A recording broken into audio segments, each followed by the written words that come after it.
My name is Jill Phillips and I'm the creator of Whose Shoes, a popular approach to co-production. I was named as an HSJ 100 wildcard and want to help give a voice to others talking about their ideas and experiences. I'll be chatting with people from all sorts of different perspectives, walking in their shoes. If you are interested in the future of healthcare and like to hear what other people think, or perhaps even contribute at some point, Whose Shoes Wildcard is for you. The last couple of weeks have been busy and exciting.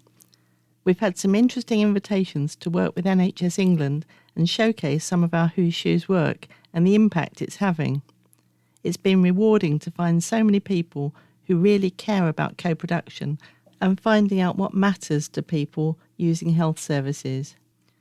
First, we did a Shine a Light on Co-production session as part of a bi-monthly series organised by NHS England Experience of Care team. In terms of how best to use the opportunity, I really struggled with this one. I agreed to it 3 months in advance, but our work is a social movement rather than a project, so there's always something new happening. How could we know 3 months in advance what we would want to talk about? Anyway, in the end we delivered my ambition to make it super topical, and the Wildcard Whose Shoes podcast really helped with that. I'm just beginning to realise what a powerful resource it is in terms of being able to drop in, obviously with permission, clips from people talking and so on. Hang on in there and I'll share some of the highlights in today's episode. The second invitation was a lot more JFDI, and my ideas came together very quickly as the topic was not so vast, and I didn't feel such a huge sense of responsibility in terms of doing justice to many years of work with input from so many amazing people. So what was this second opportunity? James Mountford, Director of National Improvement Strategy at NHS England, runs some lovely huddle sessions, bringing together a really caring and thoughtful group of mainly NHS people, and asked someone to be a theme leader for a discussion around a thought-provoking topic. So this month it was me. My topic was, what does it mean to walk in someone's shoes? What are the benefits for healthcare professionals? I loved it and quickly noted some ideas down on my phone. Creativity is very subjective, isn't it? And then a third invitation. A couple of days ago, I agreed to do a session for the NHS Graduate Management Trainee Scheme, looking back and reviewing the learning over the pandemic and how we can all build a future together. Well, I absolutely love working with people at the start of their careers and also getting involved in anything around clinical education, because the work I've done with the Darcy Fellows for many years now has been really exciting. So that was great. And then amongst all this, do you remember that podcast that I had a few weeks ago with Dr. Terry Porritt, who runs Fab NHS Stuff with Roy Lilly? Well, live on the podcast, Terry and I came up with the lemon light bulb idea of setting up a Fab NHS Stuff campaign page for MatExp and Whose Shoes. Here's what she said. Absolutely, Joanne. I can make you a campaign page. All of this can go in one central place. So all we'd need to do when we want to refer people to this, one page, one campaign page, and they will find everything with this hashtag on that one page. We can even sort it. It's so simple to do. Well, Terry's followed through on that pledge with amazing everything, really. Spontaneity, speed, big JFDI, and has set us up with a Whose Shoes MatExp campaign page, and every day they're adding and tweeting different examples of our work over the last few years. Check it out, Fab NHS Stuff. We're loving it. It's just brilliant. So it's been an energising and slightly exhausting start to 2022. So, coming back to our Shine a Light on co-production session, what to do? I chatted it through with my magic mate, Florence Wilcock, consultant obstetrician at Kingston Hospital and my co-founder of MatExp. Flo agreed to lead the session with me, which was brilliant, focusing on our MatExp work, so that's maternity experience, and choosing just one element of the powerful co-production work that's been done by our wonderful JFDI MatExp community pretty much every day since that fateful phone call back in 2014. These are just some highlights from our session. You can watch the whole presentation. I've just published it on my YouTube channel and we'll provide a link in the programme notes. But I've got to go. The phone's ringing. Oh, I wonder who that is. I'll just answer. Hello.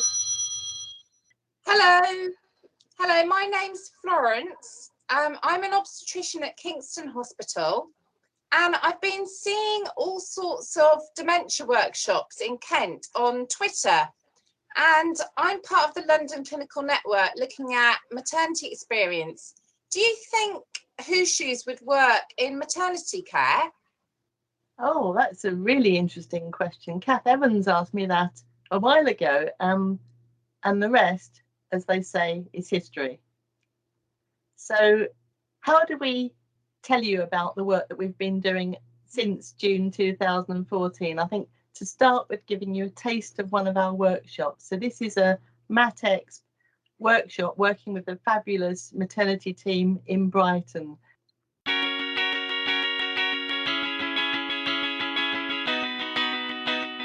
Other babies are choosing to be dead.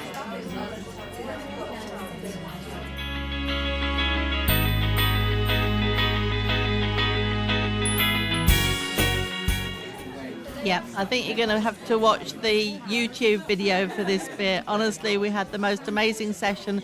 Brighton and Hove Football Club. We had an absolutely fantastic team to work with. Everybody there, midwives, obstetricians, local charities, mums and babies, a baroness, you name it. We just had the most amazing session. And Flo took part in this dance after lunch. And we had fantastic pledges. The kind of things we can follow up now with fab NHS stuff. And it was on International Women's Day. Positive change can be made.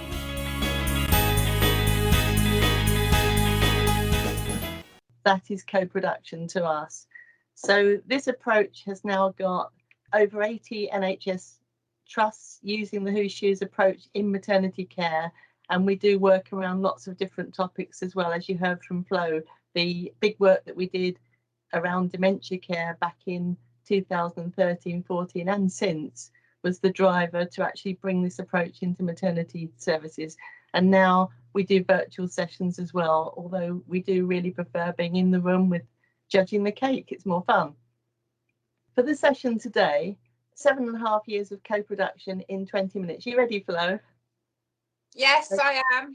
So it's got to be our biggest platform yet. I'm not quite sure how it happened. It would be a whole different session to tell you about MatEx the musical on the main stage at NHS Expo and our lovely Baroness part of that and all the different perspectives, which is such an important part of Whose Shoes. A tiny taster here.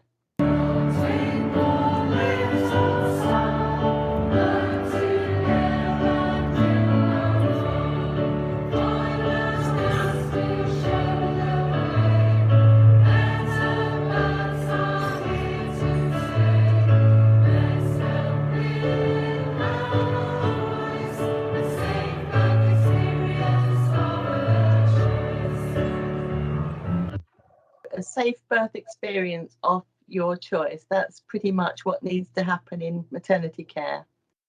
So creativity, lemons and social media. Why do I call you One Blog Flo? Because you asked me to write a blog and I wasn't sure about it and I was writing it and my husband said, what are you doing? You're spending time doing this. You haven't got time. And I went, it's okay. I'm just going to do this one blog for Jill. And I did it and I never looked back. So I feel like working with Jill has unleashed a bit of a creative side of me that I didn't really have the opportunity to think about in my kind of day-to-day being an obstetrician. And this is more from writing a blog for Jill to writing a blog or blogs for the BMJ to stories, and now I have a podcast.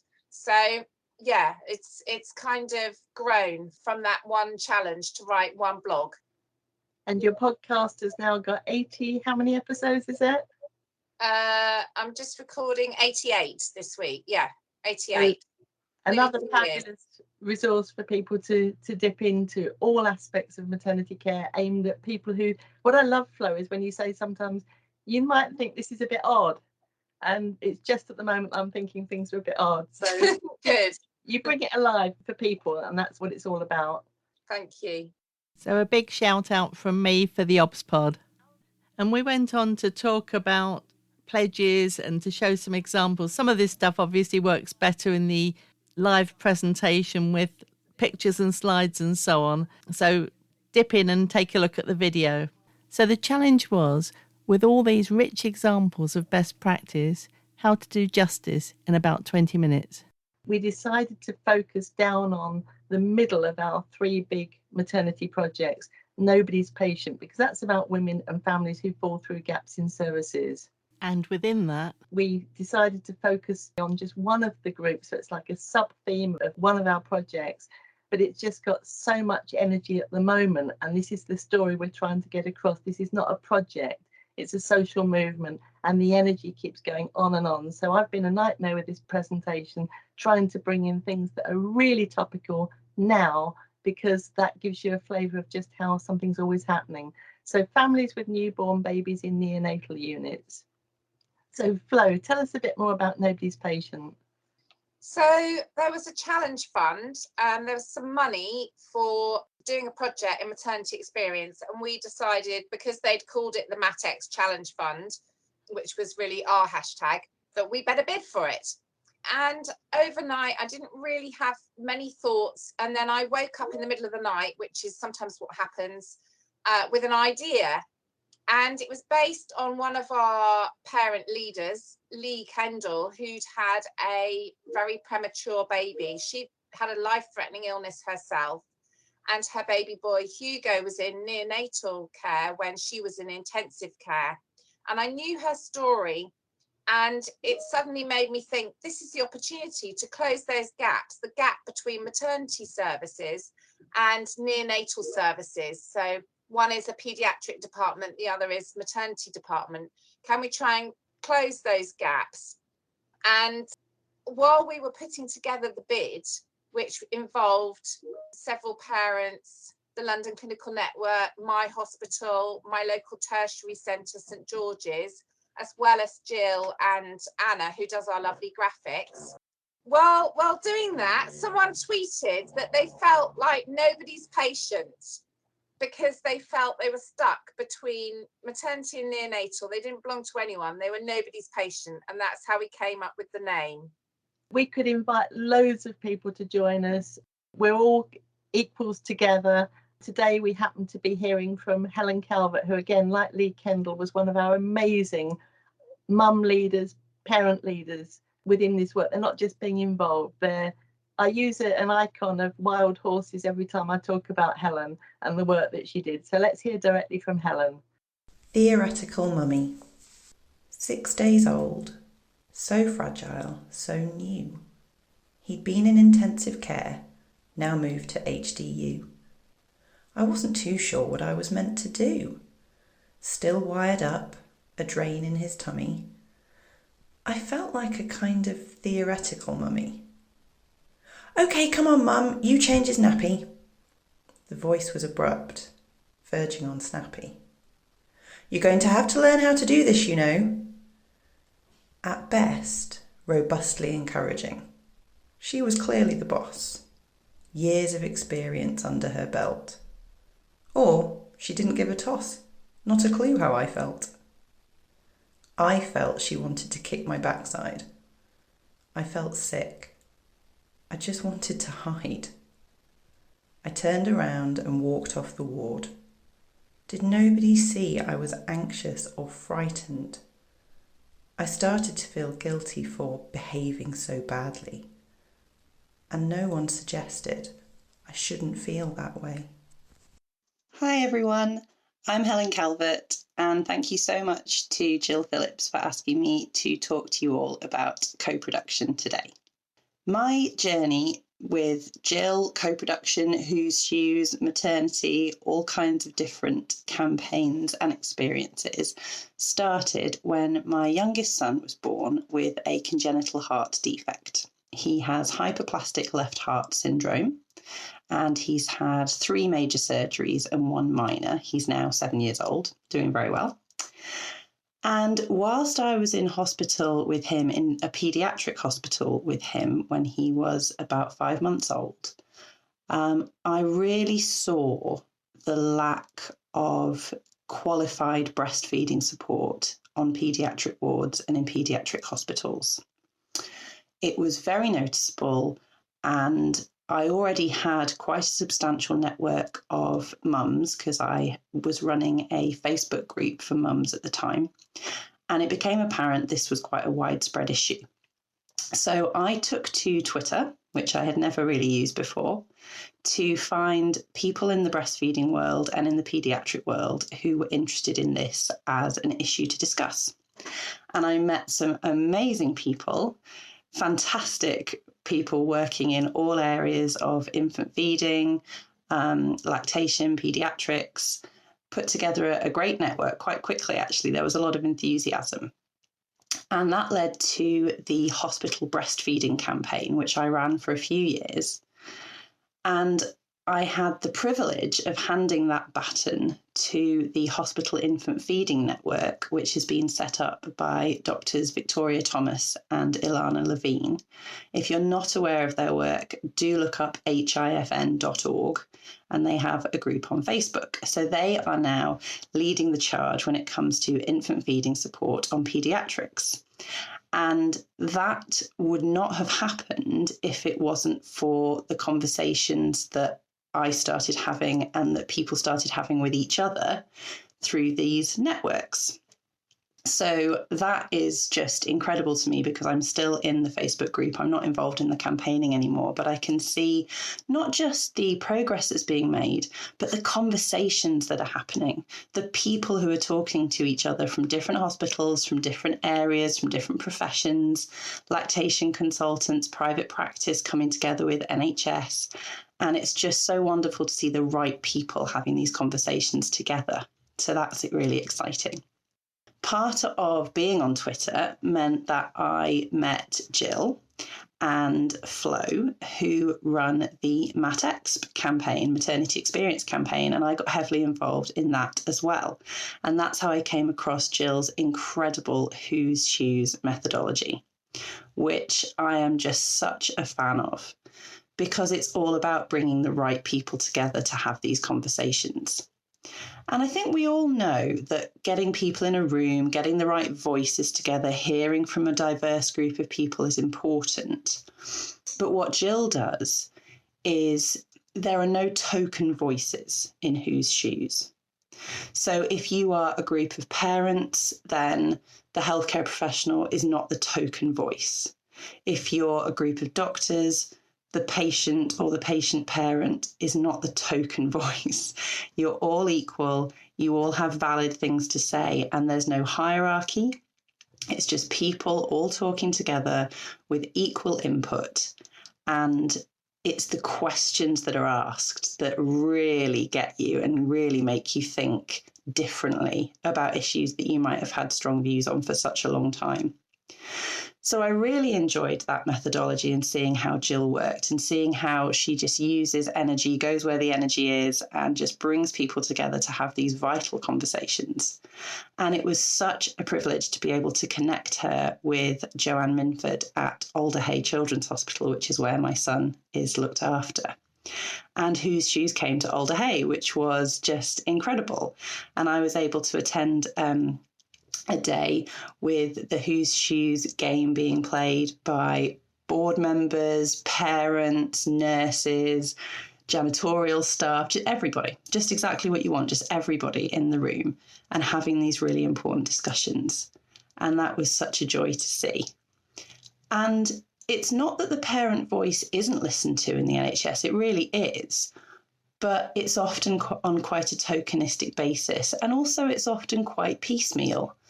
But when we have these amazing networks and collaborations using things like Twitter and Facebook, it's not piecemeal. You can start to build a web and you can see the overlapping diagrams of who knows who and who's involved with who and who should be talking to who.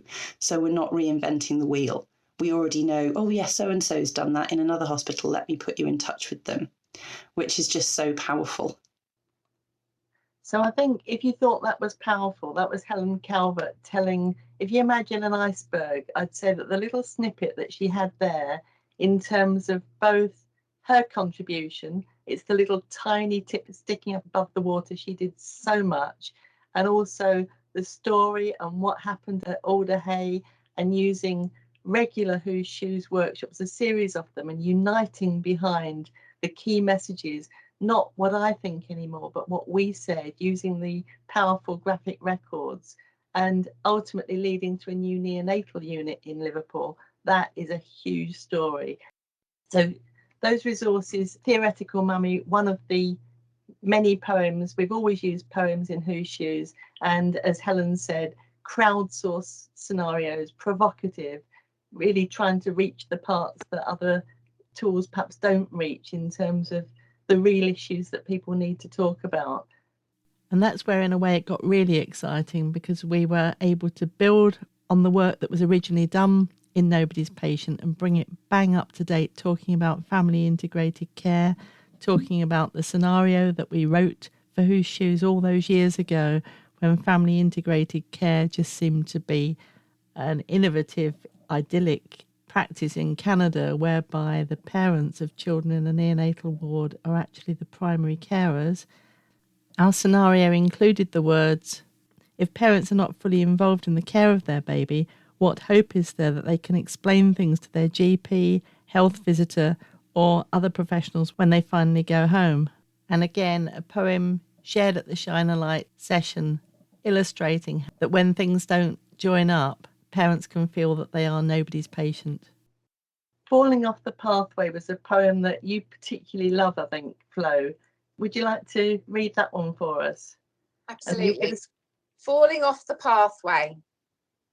I was on the postnatal ward. My baby was in NNU. All too often, I simply hadn't a clue. What was I meant to do? You had to be in postnatal to order your food about an hour before the meal, and then be there to actually eat it. It all became such a big deal. We mums, we tried colluding. I'll stay in NNU. You order for me, I'll order for you. Hoping mums and babies could all get to feed. Needless to say, we didn't succeed. I kept missing meals, spending time with my son. There simply wasn't time to get everything done. Sore from my cesarean, I'd shuffle along a fairly short corridor, unbelievably long. Security requirements and hygiene demands, stopping at each door to wash my hands. I was literally going back and forth all day. Please, let's build a joined up pathway. Thanks, Flo. And how ironic that that poem 4 years ago used the word pathway. As Christina and many people on the session will know, that's not my favourite word, so let's not go there. So I'm also thinking, sorry, Jill, that it's got the security requirements at the door, which we're going to come on and talk about in a moment. As at yesterday. Yeah. And that's where it got really exciting in terms of the coming of age, if you like, of the podcast, in that we're now able to bring in clips directly from the podcast into our presentations. And so to bring the voices of Nadia and Rachel from last week in front of 150 people, in fact, it was slightly more than that, wanting to learn about co-production at an NHS England Shine a Light session. So have you got any examples? I mean, just something simple that we could perhaps include as a clip as what is co-production with parents? Yeah, we've got some really great work happening at the minute. So our parent advisory group in the Northeast, I think that's pretty much what the group is about, really. So we're very lucky that the care coordinators who we work with absolutely want to know what parents not just think, but what ideas they have and what they would like to see happening on the units. So they will often bring us a problem or an issue that they've seen parents struggling with who are currently on the unit, and then they've basically asked us to run with it. So we'll have brainstorming sessions of things that we experienced. And that's nice as well, because there's so many different perspectives on the parent group. So you've got some people whose babies have left the unit very recently, others who were there during COVID. You've got some whose babies came home perfectly healthy, others whose babies came home with more complex needs. We've got parents of multiples. I think we've got one set of parents whose baby sadly died. So you've got so many different perspectives. And we really work with the care coordinators, and it's not a tick box. And actually, I would say kind of we tell them what we would like to see happen, and they really take it on board. So from that, we're developing what's been called a parent passport, which is the idea that when you come home, there are certain things you want to feel confident or empowered to do with your baby. There's been a lot of different iterations of these booklets or leaflets for coming home within the past, and they've been quite heavily competency based. So it's almost like a tick box discharge thing. You know, can mum feed baby? Can mum keep baby warm? Does mum know who to contact if baby's not breathing? This kind of thing. The feedback from the parent group has really been about moving away from that idea of competency, which feels quite judgmental when you're a parent, and again is about almost, are you capable of looking after your own child, which is not how you want to feel when you're about to come home after a 10-week stay on the NICU. So it's much more about what support is out there, what can we do to help parents while they're on the unit so that when they come home they can feel more confident. So that's been a really completely co-produced booklet. Similarly to that, there's another project I've been involved in that's been completely parent-led to develop some aids to use on the neonatal unit. Again, all about empowering parents and helping them ask medical staff the questions they want to ask and feeling more involved with their baby. And that's been completely parent-led. Like, the ideas came from parents based on focus groups and interviews. The design of the aids was all driven by parents, and it's come through a few different iterations now. And each time it's gone back to parents to get their input before we've fed it back into the unit. So what you end up with is a product developed by parents for parents who really get it and get what that experience is like. And I think the parent advisory groups are just invaluable. And I know there's some brilliant ones across the country, because it means parents are being given a voice and an opportunity to get things out there on the unit like that. That felt like a brilliant step forward in terms of sharing good practice and helping these people with lived experience and the other fantastic voices on the podcast be heard in a wider audience, and obviously now in the YouTube video as well. So is this area the next MatExp? It feels as if it is. The networks that are coming together around this area, people connecting with each other, sharing best practice, it just feels so exciting at the moment. So that was the reason we chose this filter, if you like, to go down in terms of the session we're doing today. That's the Shine a Light session. I don't want people to get lost here. And Flo was listening to last week's podcast with Nadia and Rachel. Ripples, lemon light bulbs, direct outcomes. Flo, what happened? You heard the podcast. So I was listening to the podcast on my way to work yesterday. So I often listen on my drive to work. And even though I've done all this co-production with you for years, as you've said, I love it when I hear something new. And they were talking about the fact that you have to press a buzzer to get into the neonatal unit because there's security and it's important to protect the babies. And they had to press the buzzer, and therefore they had to wait for someone to let them in. So they're actually locked out from their own baby. And I had never thought about it in that way, ever.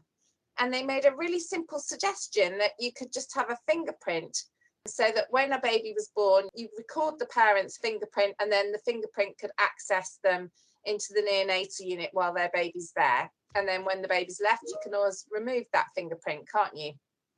And I just thought, oh my God, I have never thought about the fact that you actually can't get through the door to see your own baby, you're locked out. And so I immediately tweeted Born Too Soon, which is our neonatal charity, set up by an amazing woman called Pauline, who I know very well and who did the Nobody's Patient project with us. And I'm hoping that by tagging her in, we might be able to do something quickly about this where I work. But yeah, just a light bulb for me, even though you kind of think you're there and you're women centered and you've kind of learned everything there is to learn, and then you realize you still haven't. There's always something new, always. And that's why I love working with you, Flo, just so kind of honest and open to those conversations and possibilities. That for me is what it's all about. I want to do these podcasts not just as a way of sharing stuff, but people say they want to listen to lived experience stories. I want them to listen and I want them to do something about it. So that is yesterday.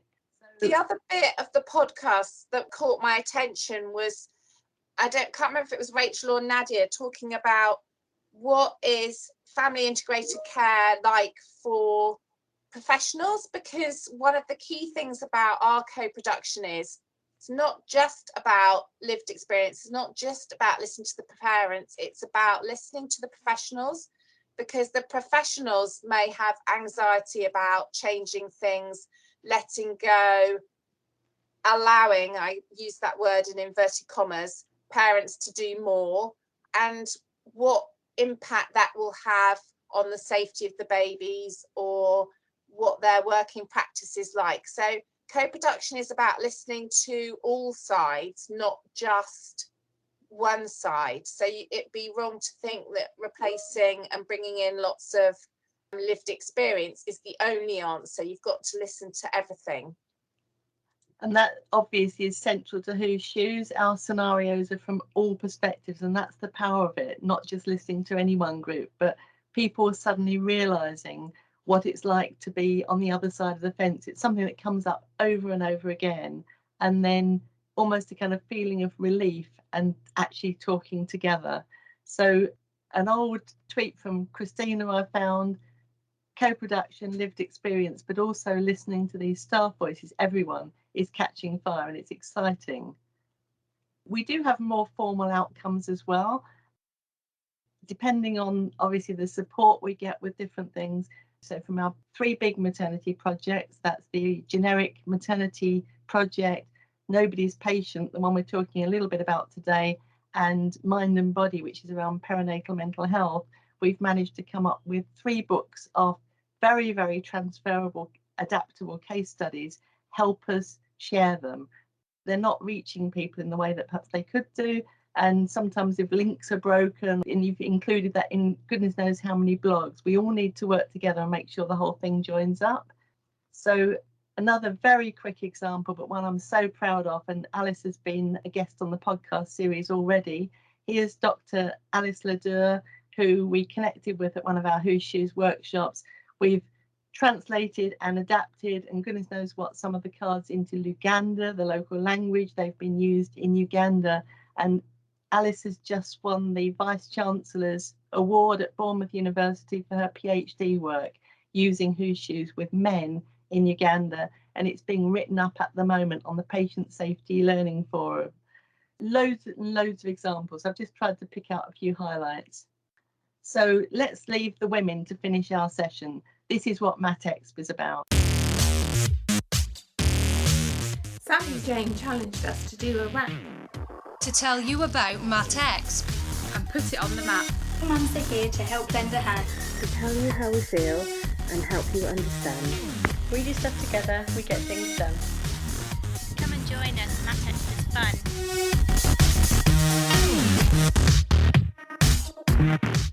So again, one it's probably best to see on the video. And a big rallying call. Come and join us. MatExp is fun. The fundamentals of building social movements. Fun sits right the way through it. We use lemons. What are you going to use? So that was the end of our presentation with NHS England, and then we had a bit of fun around love and lemons with Christina and the Experience of Care team. It's not quite the same if you can't see the enormous basket of lemons that Christina brought back from Madeira. That's absolutely wonderful. And I'm going to butt in here just because I have been away, for some people that don't know, and I've wanted to bring them upstairs to show how many my mum got into the suitcase. Look, there is a whole load of lemons. I'm going to count them by the end. But I think, yeah, I've definitely got about 15 lemons. So you've definitely had a massive influence on me. Thank you, Jill. And we love you, Christina. We love you. I love those lemons. They're brilliant. Well, I'll now just finally pass my lemon stress ball to Mr. Who's Shoes so that he can go away and make what he wants of that. There was then a really good question and answer session, obviously not just with us, but with the other people on the session. I got asked specifically about taking Who's Shoes online, our virtual Who's Shoes session, so I'll just share my answer here. So that comes back to me. I've been busy looking at all the exciting stuff and trying to keep my excitement in check, which is never very good with me. But anyway, guys, the number one question that came very, very early on, how do you do it virtually? I'm going to go to Jill first. Jill, virtually, how did you have to change things? Well, to be honest, to begin with, I didn't want to. For me, Who's Shoes was so much about a face-to-face approach and judging the cakes and bunting and hugs and so on. I thought I might actually take a break a bit at the beginning of the pandemic, but other people had different ideas. So our graphic artists were very, very keen to kind of keep the approach going. And lo and behold, Mr. Who's Shoes came to the party, didn't you? So Colin is very good at the geeky, techie stuff and saw it as a big challenge. And I think basically what was the success was trying to make sure that we substituted something equally good. So to set out and not try and do the same thing online, but to tap into the things that you could only do online. And it became a kind of minute by minute planning, the Who's Shoes sessions we did. Colin managed to bring the board game online, throwing the dice, bringing the scenarios up. But they weren't random. They couldn't be random. It was kind of like a planned conversation in terms of, well, how about this and how about that? So we did 6 sessions, which I think were the biggest learning curve of our lives during the pandemic, where we were having a double aim of testing out the technology. So we did a series of 6 weekly sessions with virtual Who's Shoes all around the pandemic. Really challenging topics. I've seen in the chat, people who are disproportionately affected. One of our sessions was working with people from Black and ethnic minority communities, getting them leading the sessions, doing it online. Honestly, I felt so far outside my comfort zone, but the feedback was really good. And we did even manage to write it up in a report, which is unheard of for us.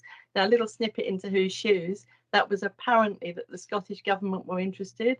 I don't know whether they were or not because we never heard from them, but it did mean that we actually used that as an excuse to write a report, which wouldn't have happened otherwise. So sometimes we can find ways around things, but the virtual sessions we've ended up doing around really sensitive topics. So, for example, people sadly losing babies in pregnancy or stillbirth and so on. And we had 2 sessions lined up before the pandemic, which Flo was very, very much part of. So Flo, you were live at the event in Colchester, a face-to-face event just before the pandemic, March 2020. And it took us 10 months to do event number 2 with Gloucestershire because we were so keen to think through every aspect. And the event in Gloucestershire virtually ended up being extraordinary in that who's in the room, who's in this co-production? We had 15 bereaved couples. They could turn their cameras off if they wanted to. They could be sitting there quietly having a hug behind the scenes. They could be commenting in the chat rather than having to do anything public whatsoever. We had the obvious midwives, obstetricians, families, but we also had the hospital chaplain, we had medical photographers, we had the local GP, we had charities, we had SANS UK. And then we had speakers from other parts of the country. Now, we couldn't have done that in quite the same way in a live event because we were able to add extra viewpoints and perspectives. So sort of final message really is it's not easy. It's got to be very, very sensitively done and it's exhausting. So we're so keen to get back into face-to-face workshops and we've actually managed to do a few. So we've had a face-to-face workshop with a children's hospice recently. And the emotion in the room, you can imagine such a sensitive topic, but for people to be able to come together face to face to talk, it was quite extraordinary. So a bit of a long answer, but it's subtle and it's difficult. So Flo and I had a bit of a rant about co-production and making it real and how perhaps our Nobody's Patient work hasn't had as much impact as it could have had, how the resources that are already out in hospitals could be used a bit more effectively. So if you see a gap, and I'm hoping today will light a bit of a fire again, to take these things and run with it, because yes, you're right, it's got some outcomes but not nearly enough. And that really has been like nobody's project potentially, and that is the challenge of co-production. So for a Who Shoes workshop, people love it. A maternity unit can run a session because they're in control of it, but as soon as things start to be genuinely owned by different services, it's in danger of being nobody's project. It takes someone like Joanne Minford, the fantastic paediatrician up in Liverpool, and me with the foresight, if you like, to license their package across Liverpool Women's and Alderhay, and for the chief exec to support it. These are the kind of factors that actually make the magic outcomes, like a new neonatal unit. Yeah, I was just going to say, absolutely, it is about putting your money where your mouth is and doing it. And we are doing some things nationally to try and better align things. We're doing work with the Improvement Directorate to align co-production. So with co-production needs to be at the heart of what we do, that we can't improve services if we're not doing that in partnership with people with lived experience. We've got a long way to go with that, but we are championing that, and we are seeing some movement, and we are seeing a shift nationally where other programmes, their interest is piqued and they're asking questions about, can you come and talk to us about that? Because we would really like to understand a little bit more about it and shift it, and we will get there. I have every confidence that we will get there. And it's just so amazing that we've had 155 people join today. So fantastic. Thank you very much, everybody. Brilliant. Great way to start the year. Yeah. I hope you have enjoyed this episode. If so, please subscribe now to hear more of these fascinating conversations on your favourite podcast platform. And please leave a review. I tweet as Whose Shoes. Thank you for being on this journey with me, and let's hope that together we can make a difference.